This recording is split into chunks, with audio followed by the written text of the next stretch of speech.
Mheshimiwa Spika, kuna wakati vijana hufuata mkumbo wa uhalifu kwa ushabiki.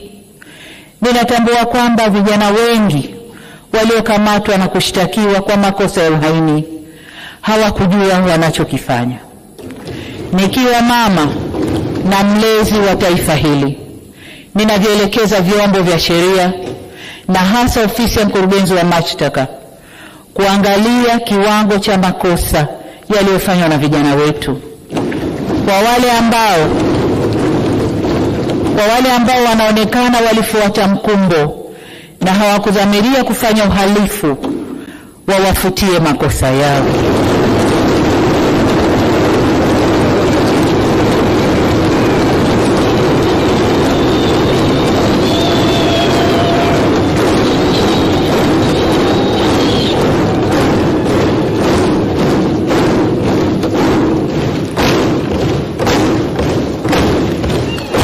Asante Waheshimiwa wabunge, nashukuru.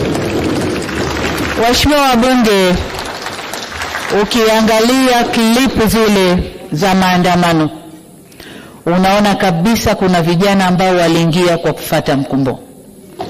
Wanaimba kwa kufuata ushabiki. Kwa hiyo kama mlezi, kama mama, ndio maana naelekeza vyombo vya ulinzi na usalama, hasa ofisi ya DPP, kuchuja viwango vya makosa. Na kwa wale waliofuata mkumbo, basi waseme nao kisha wawaachie waende kwa wazazi wao. Natoa msamaha huo kwa sababu hata maneno ya Mwenyezi Mungu katika kitabu cha Luka sura 23 mstari wa 34 yanasema, na hapa nanukuu, Yesu akasema, Baba uwasamehe kwa kuwa hawajui watendalo.